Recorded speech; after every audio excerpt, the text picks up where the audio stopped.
예, 오늘 6월 7일 주일 예배 같이 보실 하나님 말씀은 신명기 15장 1절부터 11절까지입니다.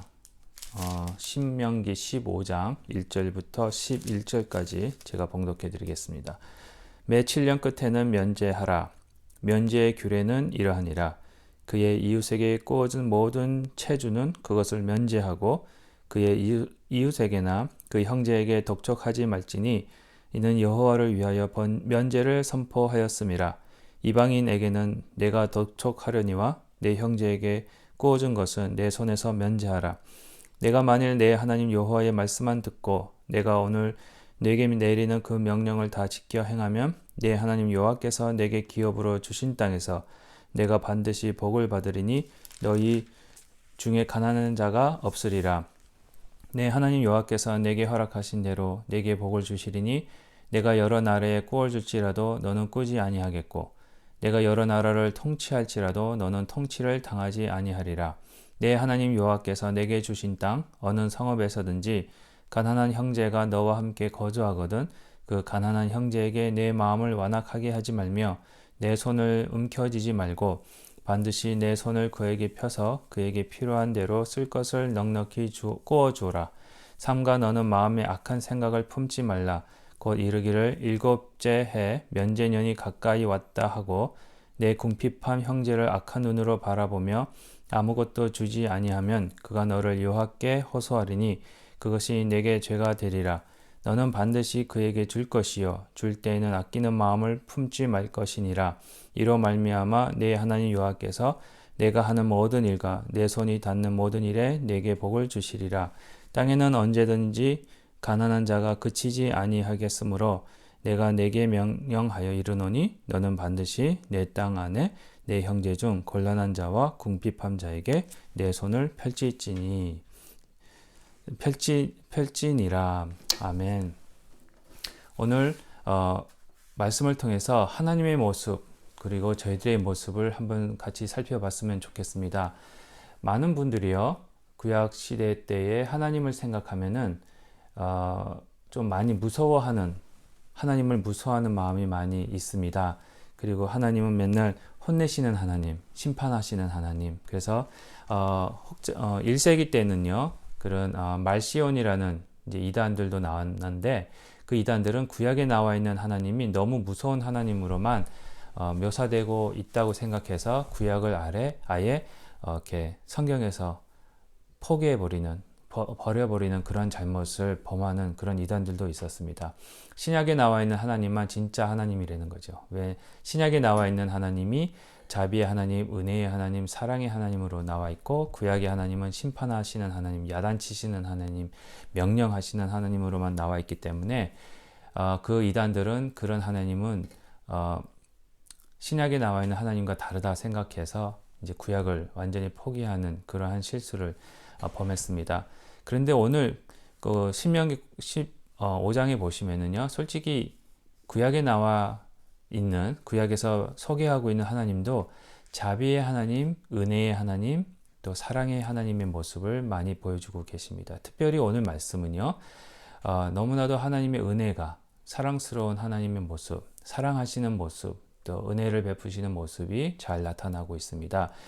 오늘 1절부터 11절까지 15장 1절부터 11절까지 보셨는데요.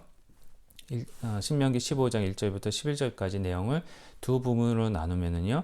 1절부터 6절까지는 빚을 돈을 구워줬으면 그거를 탕감해주는 그런 7년 후에 탕감해주는 희년에 대해서 말씀을 하십니다. 그리고 7절부터 11절까지는 가난한 자를 도우라는 그런 말씀을 하고 계십니다. 1절부터 6절까지는 그들이 받아야 될 권리를 포기하라는 겁니다. 그리고 7절부터 11절까지는 안 해도 되는데 해야 된다는 겁니다. 그러봐서 어떻게 보면 소극적이고 1절부터 6절까지는 소극적인 면이라 할 수 있고요. 이제 탕감해주는 모습, 그 다음에 7절부터 11절까지는 적극적으로 나서서 가난한 자를 도와주는 모습, 그런 모습을 보여주고 계십니다. 저희들 옆에도 항상 가난한 자들이 있고 저희들의 도움이 필요한 자들이 있습니다. 하나님은 오늘 말씀을 통해서 그러한 자들에게 손을 펼치고 도움을 주고 도와주고 재정적이든 시간적이든 마음적이든 도와주라는 것을 명령하고 계십니다. 그러면 왜 그런 명령을 하셨는지에 대해서 크게 두 가지를 통해서 한번 살펴봤으면 좋겠습니다. 첫 번째는요, 우리의 모습이 거기에 있기 때문에 그렇고요. 두 번째는요, 하나님의 모습이 거기에 있기 때문에 그렇습니다. 그럼 첫 번째로, 그럼 우리의 모습이 뭐냐? 우리의 모습에서 보시면은요, 작게 두 가지로 나눌 수가 있습니다. 그 작은 첫 번째로는요, 하나님께서 빛을 탕감해 줘라, 면제해 줘라, 이렇게 말씀을 하십니다. 특별히 오늘 본문 말씀 2절에 보시면은요, 하나님께서 이 면제를 하라고 하시는 그 명령을 온 민족에게, 이스라엘 백성에게 선포하시는 모습이 나타나고 있습니다. 하나님은 왕으로서 이스라엘의 왕이셨습니다. 왕으로서 그 탕감하는 그 희년을 이제 명령하시는, 선포하시는 그러한 모습을 보여주고 계십니다. 이때 고대 공동지방에서는요, 이스라엘뿐만 아니라 많은 이제 왕들이 그러한 탕감의 해를 탕감하는 날을 선포하는 그런 일들이 있었습니다. 뭐 저희도 한국도 그렇잖아요. 뭐 강복절 되면은 뭐 특사 해가지고 죄를 용서해주기도 하고 뭐 그런 일들이 있는데 옛날에도 그렇습니다. 옛날에는 이 빛을 탕감해주는 그런 일들을 합니다. 그러면서 특별히 2절에 보시면은 독촉하지 말라. 빛을 갚으라고 빨리 이렇게 독촉하는데 독촉하지 말라고 이렇게 명령을 하십니다. 그 면제해 주라는 말씀도 그렇습니다. 면제해 주는 거. 솔직히 학자들이요, 무엇을 면제해 주는지에 대해서는 확실히 그 동의를 많이 하고 있지는 않습니다. 빚 자체를 면제하는 건지, 아니면 빚을 지기 위해서 보증 쓴 거, 그 보증 쓴 거를 면제해 주는 건지, 아니면 이자를 면제해 주는 건지, 아니면 7년이 끝난 그 어떻게 보면 8년째 들어가는 그 해부터 1년 동안은 이자를 안 갚아도 되고 빚을 안 갚아도 되는 그런 일들을 하게 하는지, 특별하게 어떤 방법으로 탕감을 하는지에 대해서는 정확하게 많은 의견들이 없습니다. 하지만 그 원리를 봤을 때에 저희는 이 말씀을 통해서 탕감해 주라, 독촉하지 말라라는 말씀을 통해서 이스라엘 백성들에게, 빚을 지고 있는 자들에게, 가난한 자들에게 숨을 쉬게 해주는, 도움을 주는, 빚을 갚을 수 있도록 도와주는, 아니면 그 빚에서 구원해주는 그러한 의미가 들어있다고 많이 동의를 하고 있습니다. 구워준다는 것은요, 도움을 주는 겁니다. 그 사람들이 살 수 있는 방법을 제공해 주는 겁니다. 돈을 빌려주는 것은 이익을 보고자 함이 아니라 그들을 살리기 위한 방법이라는 것을 오늘 말씀 속에서는 가르쳐 주고 있습니다. 그럼 왜, 또 정확하게 좀 구체적으로 들어가서요, 왜 하나님께서는 독촉하지 말라고 그러셨을까? 빚을 빨리 갚어, 이자를 빨리 갚어, 이렇게 독촉하지 말라고 그랬는데, 그리고 또 더 나아가서 면제해 주라 하셨는데 왜 그러셨을까? 가만히 말씀을 보시면은요, 이스라엘 백성 자체가 이런 빚 독촉을 받는 자였기 때문에 그렇습니다. 그들이 그 빚 독촉을 받는, 압박을 받는 그런 삶 속에서 하나님이 구원해 주셨기 때문에 그렇습니다. 그들도 옛날에는 그런 자리에 있었다는 겁니다.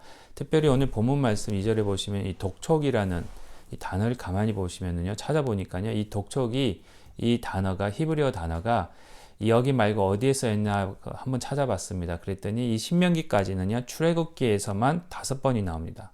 출애굽기에서 5번이 나오는데 이 5번이 어디에 쓰이냐 하면 이스라엘 백성들이 애굽에서 종살이하고 있을 때 이 독촉이라는 단어를 사용하고 있습니다. 이스라엘 백성들이 애굽에 있으면서 이 독촉을 받았습니다.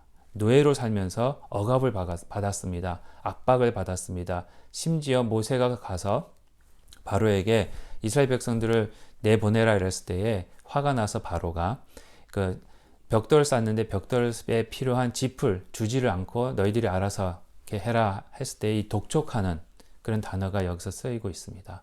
많은 감독가들이 애굽에 감독하는 자들이 이스라엘 백성에게 벽돌을 만들 수 있는 재료는 주지도 않으면서 독촉을 했던 겁니다. 압박을 했던 겁니다. 빨리 만들어내라는 겁니다. 빨리 갚으라는 거죠. 이스라엘 백성들이 그런 자리에 있었습니다. 그런데 그런 이스라엘 백성들을 하나님이 보시고 그 빚을 탕감해 주시고 구원해 주시는 분이 바로 하나님이셨기 때문에 그렇습니다. 그들이 이미 그렇게 그 빛 독촉에 대한 거기에서 구원을 받았고 그 해야 할 일을 면제받았던 경험이 있는 자들이기 때문에 그 은혜를 받은 자들이기 때문에 그렇게 받은 만큼 이웃들에게 그렇게 하라는 겁니다. 저희들도 같은 원리에 있습니다. 마태복음 18장 23절부터 35절까지 보시면 너무나도 잘 아시는 달란트 비유가 있습니다. 종의 비유가 있습니다. 1만 달란트 빚진 자와 100데나리온 빚진 자의 비유가 나옵니다. 여기서 똑같이 왕입니다. 왕이 신하들한테 이제 빚을 다 갚아라. 이제 도와준 거죠. 빚을 다 돈을 주고 일을 살 수 있도록 생존할 수 있도록 줬는데 이제 갚을 때가 왔습니다. 그때 1만 달란트. 지금으로 말하면 한 몇억 될 것 같아요. 한국 돈으로. 몇억 되는 돈을 빌린 자가 와서 갚을 수 없는 것을 보고 그 왕에게 주인에게 호소합니다. 그랬을 때 불쌍히 여겨서 은혜를 베풀어서 1만 달란트를 탕감해 줍니다. 근데 이 탕감을 받고 돌아가는 길에 자기한테 100데나리온 한 3,000불 정도 빚진 자를 만납니다.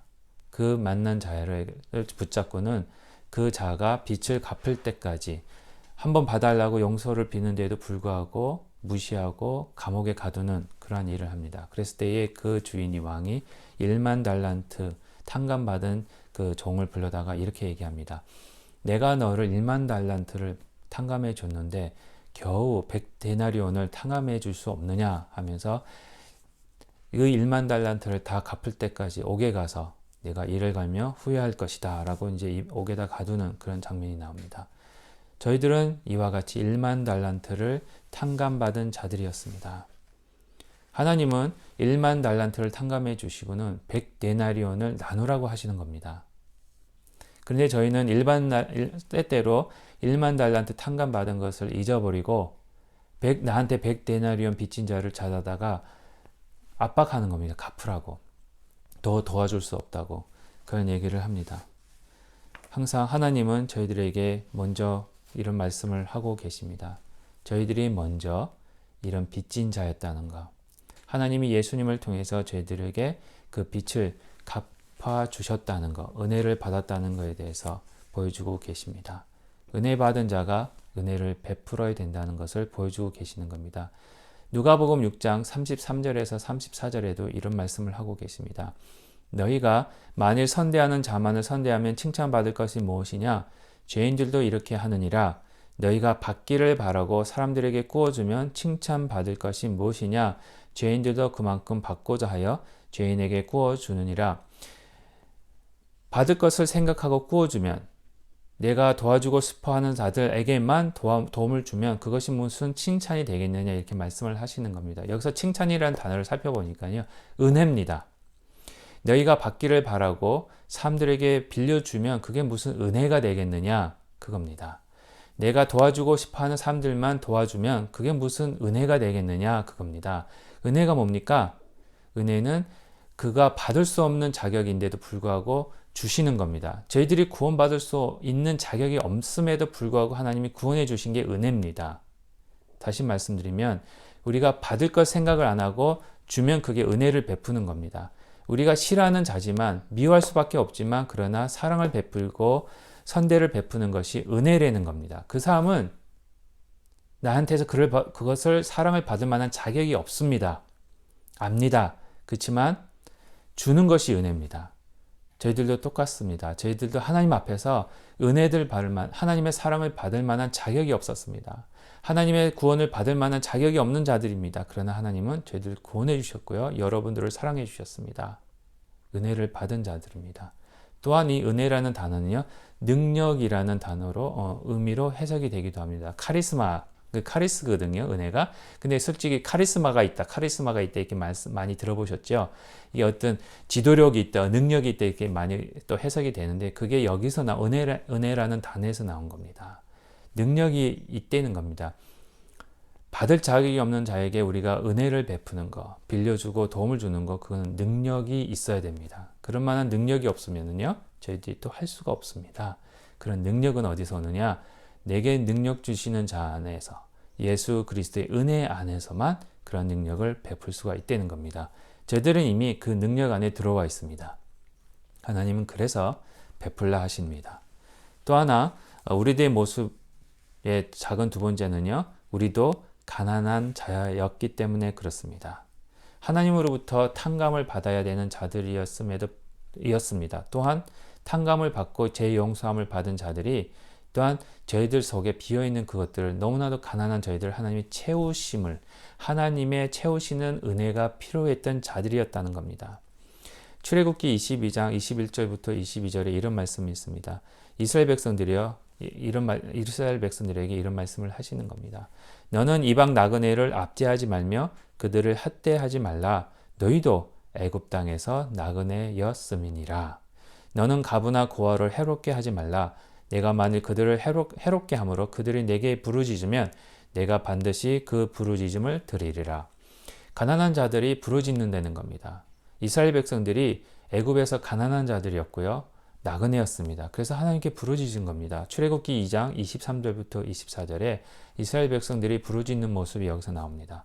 여러 해 후에 애굽 왕은 죽었고 이스라엘 자손은 고된 노동으로 말미암아 탄식하며 부르짖으니 그 고된 노동으로 말미암아 부르짖는 소리가 하나님께 상달된지라. 하나님이 그들의 고통 소리를 들으시고 이스라엘 백성들이요 바로 애굽 땅에서 이 가난 때문에 압박 때문에 나그네였던 삶 때문에 고아와 가부와 같은 그런 불쌍한 자들이었기 때문에 하나님께 부르짖었습니다. 그 부르짖음을 하나님이 들으신 겁니다.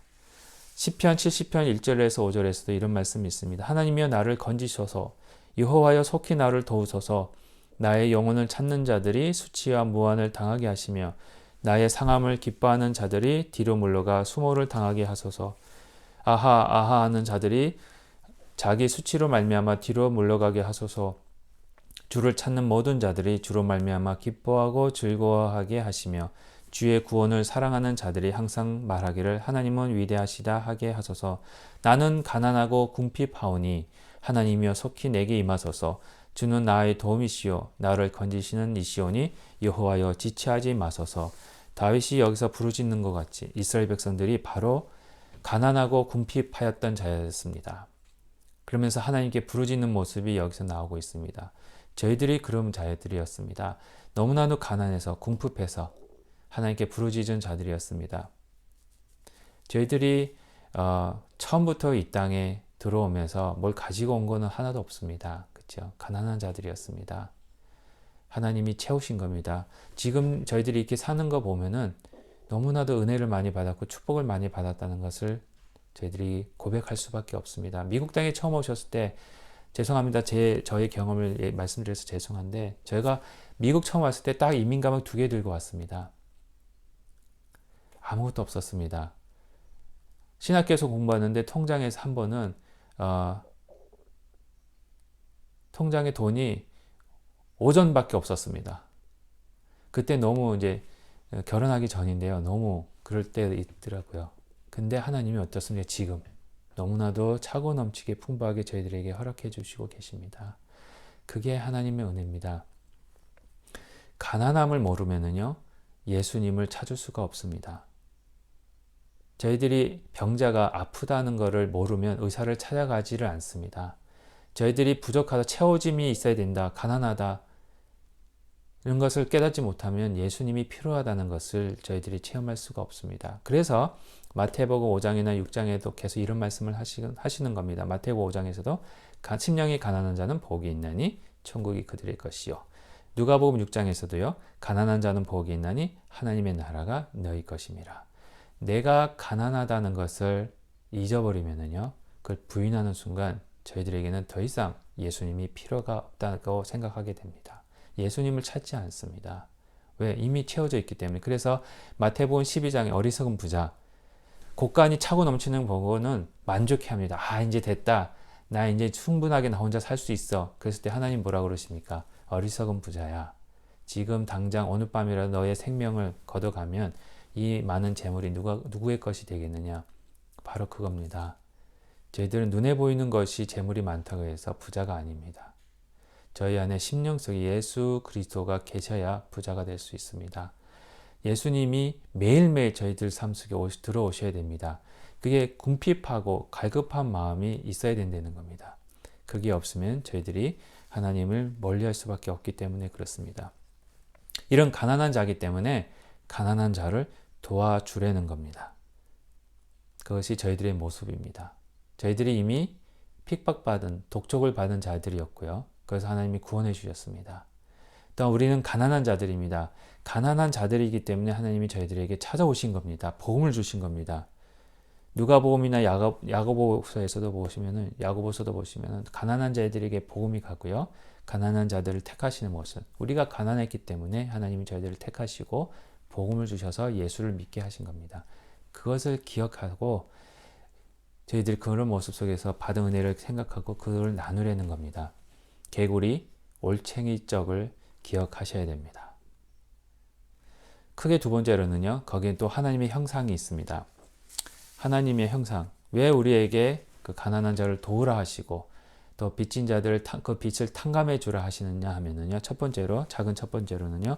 하나님이야말로 고통받는 자리에서 구원하시는 하나님이시기 때문에 그렇습니다. 이사야서 53장 6절부터 7절에 이런 말씀이 있습니다. 우리는 다 양 같아서 그릇 행하여 각기 제 길로 갔거늘 여호와께서는 우리 모두의 죄악을 그에게 담당시키셨도다. 그가 곤욕을 당하여 괴로울 때에도 그의 입을 열지 아니하였으며 마치 도수장으로 끌려가는 어린 양과 털 깎는 자 앞에서 잠잠한 양같이 그의 입을 열지 아니하였도다. 여기서 특별히 7절에 이사야서 53장 7절에 보시면 이 곤욕을 당하다 해서 곤욕이요. 이 오늘 신명기 12장 2절에 나오는 독촉이라는 단어, 독촉하지 말라 그랬을 때 독촉이라는 단어와 같은 단어입니다. 하나님은요. 예수님을 보내셔서 우리에게 그 독촉받는 곤욕을 당하는 그 자리에 실제로 저희 대신에 가셔서 곤욕을 직접 당하신 분이십니다. 예수님이 그 곤욕을 당하셨습니다. 그 고통을 가져가신 겁니다. 그러면서 우리를 구원해 주신 겁니다. 그것이 하나님의 성품이기 때문에 그렇습니다. 스가랴서 9장에서도 그렇습니다. 8절에서도 내가 내 집을 둘러 진을 쳐서 적군을 막아 거기 왕래하지 못하게 할 것이라. 포악한 자가 다시는 그 지경으로 지나가지 못하리니. 여기서도 포악한 자가 이 독촉하는 자라는 겁니다. 똑같은 단어입니다. 하나님은 이 독촉하는 자들을 막으십니다. 자기 백성들에게 다가오지 않게 하십니다. 하나님이 직접 그 자리에 가셔서 독촉을 당하시는 분이시기도 하고 또 독촉하는 자들을 막아주시는 분. 그게 하나님의 성품입니다. 그 자리에서 구원하시는 분이시기 때문에 그렇습니다. 또 하나님은요. 가난한 자를 일으키시는 분이십니다. 욥기 15장 15절에서 16절에 보시면은요. 하나님은 가난한 자를 강한 자의 칼과 그 입에서 또한 그들의 손에서 구출하여 주시나니 그러므로 가난한 자가 희망이 있고 악행이 스스로 입을 다무느니라.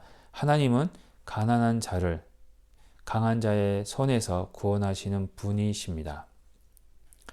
그렇기 때문에 가난한 자를 구원하는 모습을 저희들에게 보길 원하시는 겁니다. 시편 35편 10절도 그렇습니다. 내 모든 뼈가 이르기를 여호와와 같은 이가 누구냐? 그는 가난한 자를 그보다 강한 자에게서 건지시고 가난하고 궁핍한 자를 노력하는 자에게서 건지시는 이라 하리로다. 시편 35편도요. 가난한 자를 그보다 강한 자에게서 구원하시는 하나님의 모습을, 가난한 자를 구원하시는 하나님의 모습을 보여주고 계십니다. 특별히 신학시대 때도요. 누가복음 6장 35절에서 36절에 이런 말씀을 하십니다.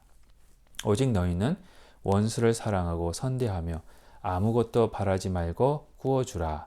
그리하면 너희 상이 클 것이요 또 지극히 높으신 이의 아들이 되리니 그는 은혜를 모르는 자와 악한 자에게도 인자하시니라. 너희 아버지의 자비로우심 같이 너희도 자비로운 자가 되라. 하나님은요 얼마나 자비로우신지요. 그 하나님의 은혜를 모르는 자, 악한 자에게도 인자하신다고 말씀을 하고 계십니다. 하나님을 욕하는 자, 하나님을 배반하는 자, 예수님도 그렇죠. 예수님도 십자가 위에서 자기를 죽이고 있는 자들에게 그들을 용서해 달라고 기도해 주시는 그런 분이셨습니다. 그게 하나님의 성품입니다. 하나님의 형상입니다. 자비가 뭡니까? 자비는요, 비판받을 자를 비판하지 않는 겁니다. 심판받을 자를 심판하지 아니하시는 겁니다. 만약에 하나님의 자비가 없다면요, 저희는 심판을 받을 수밖에 없고요. 저희들은 비판을 받을 수밖에 없는 자들입니다. 그렇기 때문에 하나님이 자비를 베풀라 하시는 겁니다. 그런 하나님의 모습이 있기 때문에. 또 하나, 하나님은 풍부하게 하시는 하나님이십니다. 오늘 특별히 15장 본문 말씀 5절에서도 보시면은 5절과 6절, 10절 이렇게 보시면은요, 저희들을 풍부하게 해주시는 하나님이십니다. 내가 만일 내 하나님 여호와의 말씀만 듣고 내가 오늘 내게 내리는 그 명령을 다 지켜 행하면 내 하나님 여호와께서 내게 기업으로 주신 땅에서 내가 반드시 복을 받으리니 너희 중에 가난한 자가 없으리라. 축복해 주십니다. 10절도요. 너는 반드시 그에게 줄 것이요 줄 때에는 아끼는 마음을 품지 말 것이니라. 이로 말미암아 내 하나님 여호와께서 내가 하는 모든 일과 내 손이 닿는 모든 일에 내게 복을 주시리라. 하나님은 풍부하게 하시는 하나님이십니다. 그렇게 하면 풍부하게 해주시고요. 아니, 이미 풍부함을 받았기 때문에 그렇게 또 나누라고 주시는 겁니다. 왜 저희들에게 차고 넘치도록 풍부하게 주신지 아십니까? 나누라고. 하나님의 성품을 보여주라고. 그 자비하신 성품을 보여주라고 저희들에게 물질을 주시고 은혜를 베푸시는 겁니다. 잠언 11장 24절도 이런 말씀이 있습니다. 흩어 구제하여도 더욱 부하게 되는 일이 있나니 가도히 아껴도 가난하게 될 뿐이니라. 아무리 줘도요, 나눠준다고 해서 가난해지는 게 아닙니다. 오히려 풍부해질 수 있습니다. 풍부해집니다. 여러분 다 경험하고 계시잖아요. 잠언서 19장 17절도 그렇습니다. 가난한 자를 불쌍히 여기는 것은 여호와께 구워 드리는 것이니 그의 선행을 그에게 갚아 주시리라. 저희들이 압박받는 자, 가난한 자를 불쌍히 여기고 그들을 도와주면 그건 하나님께 구워 드리는 거래요. 예. 하나님이 갚아 주십니다. 하나님은 저희들에게 이미 풍부하게 하셨습니다. 또한 풍부하게 해 주실 겁니다. 왜요? 나누라고. 그런 하나님의 성품, 하나님은 저희들에게 그런 성품을 증거하기를 원하십니다. 결론적으로 말씀을 맺겠습니다. 결론적으로 말씀드리겠습니다. 도와주고 빛을 탕감하라 하십니다. 왜요? 우리가 먼저 빛을 탕감받은 자이기 때문에 그렇습니다. 우리가 은혜를 받은 자였습니다. 우리가 빚진 자였고요. 우리가 고통받는 자였고요. 모든 자들로부터, 악한 영들로부터 독촉받는, 억압을 받는 자들이었습니다. 그런 자들을 저희들을 하나님이 구원해 주셨습니다. 우리가 부족한 자들이고 가난한 자들이었습니다. 그 가난한 자였기 때문에 예수님이 필요한 자였기 때문에 예수님을 주셨고 구원해 주셨습니다. 그 은혜를 베푸시는 겁니다. 말씀을만 주시는 게 아니라 저희들이 물질로도 그들을 도와주는 겁니다. 그러므로 해서 고통에서 구원하신 가난한 자를 일으키시는 풍부하게 하시는 하나님의 모습을 보여주는 겁니다. 로마서 12장 15절에 이런 말씀이 있습니다. 즐거워하는 자들과 함께 즐거워하고 우는 자들과 함께 울라. 하나님은 이런 하나님이십니다. 이런 하나님이기 때문에 그걸 증거하라 하십니다. 창세기 1장 28절에 하나님의 형상대로 지음을 받은 자들에게 하나님의 말씀을 해주십니다. 하나님의 형상이 뭡니까? 바로 이겁니다. 궁핍한 자를 구하시고 가난한 자를 구하시고 풍부하게 하시는 하나님. 저희들이 가난한 자를 도울 때에 궁핍한 자에게 빚을 탕감할 때에 하나님의 모습이 나타나는 겁니다. 그거야말로 하나님의 모습을 증거하는 모양입니다. 하나님의 자녀로서 하나님의 모습을 가지고 있는 자이기 때문에 하나님의 모습을, 이런 하나님의 모습을 보이는 것이 합당한 일이기 때문에 그렇습니다. 어디를 가나 이해하시고 용서하시고 도움을 주고 베푸시는 모습을 통해서 하나님의 모습을 증거하는, 그래서 비판하기보다는 사랑하시고 독촉하기보다는 자비를 베푸시는, 사랑하시는, 그래서 하나님의 모습이 거기서 나타나시는, 그래서 작은 이웃들이 여러분들을 볼 때마다 예수님을 볼 수 있는 그러한 삶을 살아나가는 저와 여러분이 되시기를 주님의 이름으로 축원드립니다. 기도하시겠습니다. 하나님 감사합니다. 말씀 속에서 저희들에게 억압받는 저희들을, 가난한 저희들을 구원해 주시고 채워주시고 풍부하게 하신 하나님의 모습을 살펴봤습니다. 또 가난한 자들을 일으키시고 또 억압받는 자들을 구원하시는 또 풍부하게 하시는 하나님의 성품을 또한 살펴봤습니다. 그 은혜를 받은 자로서 그 하나님의 형상을 회복된 모습을 가진 자로서 저희들이 도와주고 사랑하고 은혜를 베푸고 자비를 베품으로 해서 예수님의 모습을 증거할 수 있는 하나님의 나라의 모습을 증거할 수 있는 저희들 될 수 있도록 인도하여 주시옵소서. 감사드리며 예수님의 이름으로 기도합니다. 아멘.